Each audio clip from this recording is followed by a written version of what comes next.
Hello friends, నా పేరు లీలా ప్రసాద్. మీరు చూస్తున్నారు ది టెక్ కంప్యూటర్స్. ఫ్రెండ్స్, ఈరోజు ఈ వీడియోలో మనం కీబోర్డ్ గురించి అయితే మాట్లాడుకుంటున్నాం. సో మనం ఈ వీడియోలోని ఏ కీబోర్డ్ కొనాలి అనే దాని గురించి అయితే మాట్లాడుకోవట్లేదు.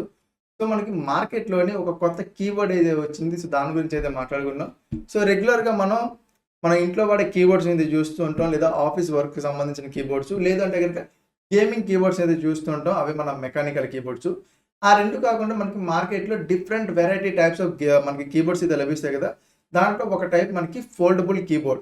సో ఈ కీబోర్డ్ ఈజీగా మనం ఫోల్డ్ అయితే చేయొచ్చు. సో ఎక్కడికైనా యూజ్ చేసిన మనం ట్రావెల్కి ఎక్కడికైనా వెళ్తున్నప్పుడు సో కీబోర్డ్ లెంగ్తీగా ఉందనుకున్న టైంలో మనం ఫోల్డ్ చేసి దాన్ని ఈజీగా క్యారీ చేసే విధంగా అయితే ఉంటుంది కదా. బట్ నేను మీకు చెప్పబోయే ఈ కీబోర్డ్ అనేది ఇది ఒక ఫోల్డబుల్ కీబోర్డ్తో పాటుగా దీంట్లో మరింత ప్రత్యేకమైన ఒక ఆసక్తికరమైన విషయం అయితే ఉంది. అదేంటి అంటే, సాధారణంగా మనకి కీబోర్డ్స్ అంటే జనరల్గా మనం ఒక కంప్యూటర్కి లేదంటే ఒక మొబైల్కి మనం జనరల్గా కంప్యూటర్కి ఎక్కువ శాతం కనెక్ట్ చేసి మనం యూజ్ చేసుకుంటుంటాం కదా.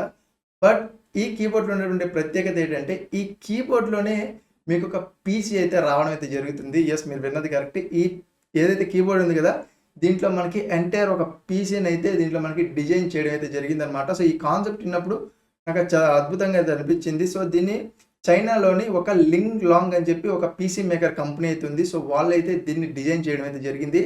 అండ్ దీంట్లో మనకి ఒక మౌస్ ట్రాక్ ఏదైతే ఉంది కదా, మనకి ట్రాక్ ప్యాడ్ అంటాము. సో ఆ ట్రాక్ ప్యాడ్ని కూడా దీంట్లో మనకి ఇన్బిల్డ్గా అయితే ఇవ్వడం అయితే జరిగింది. అంటే ఓవరాల్గా మనకి ఒక పీసీ, కీబోర్డ్, మౌస్ అన్నీ కూడా ఒక చిన్న ఫామ్ ఫ్యాక్టర్లో రావడం జరుగుతుంది. పైగా ఇవన్నీ కూడా ఫోల్డ్ అవుతాయి. ఈజీగా మీరు వీటిని మీ జోబీలో పెట్టుకుని ఎక్కడికైనా సరే మీరు ట్రావెల్ అయితే చేసుకోవచ్చు.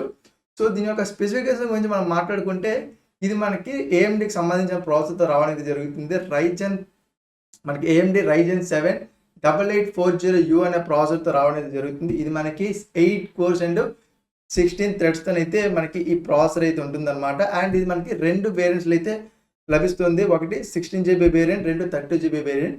16GB వేరియంట్కి వస్తే ఇది మనకి 512GB M.2 NVMe SSDతో రావడం అయితే జరుగుతుంది. అదే మనకి 32GB వేరియంట్ చూసుకుంటే ఇది మనకి 1TB M.2 NVMe SSDతో రావడం అయితే జరుగుతుంది. అండ్ దీని యొక్క పోర్ట్స్ గురించి మనం మాట్లాడుకుంటే, ఇది మనకి USB 3.2 టైప్ ఏకి సంబంధించిన పోర్ట్ అయితే ఒకటి ఉంటుంది. అలాగే USB 4 టైప్ సికి సంబంధించిన పోర్ట్ అయితే ఒకటి ఉంటుంది. అలాగే USB 3.2 టైప్ సికి సంబంధించిన పోర్ట్ అయితే ఒకటి చూడడం అయితే జరుగుతుంది. అండ్ కనెక్షన్స్ విషయానికి వస్తే దీంట్లో మనకి Wi-Fi 6 అండ్ బ్లూటూత్ అయితే చూడడం అయితే జరుగుతుంది. నో బ్యాటరీ విషయానికి వస్తే దీంట్లో మనకి 16 వాట్ బ్యాటరీ అయితే ప్రొవైడ్ చేశారు. అంటే మనకి 16,000 mAh బ్యాటరీని అయితే ప్రొవైడ్ చేయడం అయితే జరిగింది. 100 వాట్ ఛార్జర్తో అయితే మనకి ఇది రావడం అయితే జరుగుతుంది. సో దీని యొక్క వెయిట్ గురించి మనం మాట్లాడుకుంటే అప్రాక్సిమేట్లీ 800 grams అయితే మనకి దీని యొక్క వెయిట్ అయితే చూడడం అయితే జరుగుతుంది. సో దీని యొక్క ప్రైస్ గురించి మనం మాట్లాడుకుంటే, ఇది మనకి ఎక్కడ కూడా లాంచ్ అయ్యే ప్రసక్తి అయితే లేదు. ఎందుకంటే వీటిని కేవలం 200 యూనిట్స్ మాత్రమే తయారు చేశారు. అది కూడా బేటా టెస్టింగ్ కోసం మాత్రమే తయారు చేయడం అయితే జరిగింది. అంటే ఇది అక్కడ మనం చెక్ చేయడానికి, అసలు దీని యొక్క ప్రాక్టికల్ లైఫ్ ఎలా ఉంటుందని చెక్ చేయడానికి అయితే వీటిని డిజైన్ చేయడం అయితే జరిగింది. అయితే దీన్ని ఏ విధంగా చెక్ చేయాలి? ఎందుకంటే దీనికి మనకి కీబోర్డ్ ఉంటుంది, మౌస్ ఉంటుంది, ఆ ప్రాసెసర్ ఉంటుంది, అంటే ఓవరాల్ పీసీ ఉంటుంది. బట్ దీని యొక్క డిస్ప్లే ఎక్కడ అంటే, వీళ్ళు చెప్పేది ఏంటి అంటే, మీరు దీన్ని విఆర్ లేదా ఏఆర్ గ్లాసెస్ ఏవైతే ఉంటాయి కదా, వాటిని యూజ్ చేసి కనుక ఈ కీబోర్డ్ లేదా పీసీని యూజ్ చేస్తే మీకు బెటర్ ఎక్స్పీరియన్స్ దొరికే అవకాశాలు అయితే ఉంటాయి. ఎందుకంటే మీకు అక్కడ స్క్రీన్ అనేది వైడర్ యాంగిల్లో మీరు అడ్జస్ట్ చేసుకునే అవకాశాలు ఉంటాయి కదా అయితే కంపెనీ అయితే క్లెయిమ్ చేస్తుంది. సో ఇది మన రియల్ టైంలోకి వచ్చినప్పుడు ఎగ్జాక్ట్లీ ఎలా వర్క్ చేస్తుంది అనేది తెలియాలి.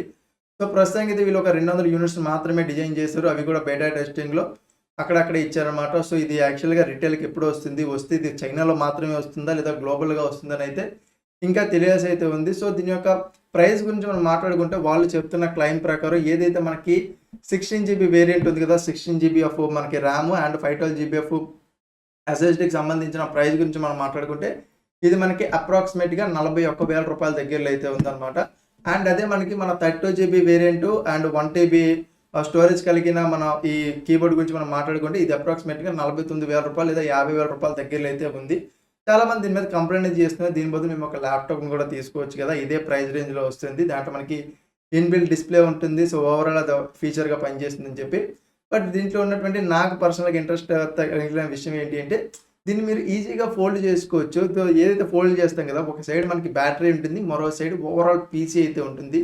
సో దీన్ని మనం ఈజీగా ఎక్కడికైనా క్యారీ అయితే చేసుకోవచ్చు. మేబీ భవిష్యత్తులో మనకి ఏఆర్ విఆర్ కొంచెం ఇంకా అడ్వాన్స్ అయితే కనుక అప్పుడు ఇలాంటి గ్యాడ్జెట్స్ అనేవి ఒక బెస్ట్ ఆప్షన్ అయితే అవుతాయి. సో మీకు ఈ కీబోర్డ్ ఎలా అనిపించింది అనేది కింద కమెంట్ సెక్షన్లో మీ ఒపీనియన్ అయితే షేర్ చేసుకోండి. ఈ వీడియో నచ్చింది అయితే కనుక లైక్ చేసి మీ ఫ్రెండ్స్‌తో షేర్ చేయండి. అలాగే ఈ వీడియోలో ఏవైనా సరే మీకు ఇంట్రెస్టింగ్ వీడియోస్ నచ్చినా లేదంటే మీకు ఇంకేమైనా తెలుసుకోవాలనిపించిందంటే వాటిని కూడా కింద కామెంట్ సెక్షన్‌లో కామెంట్ చేయండి.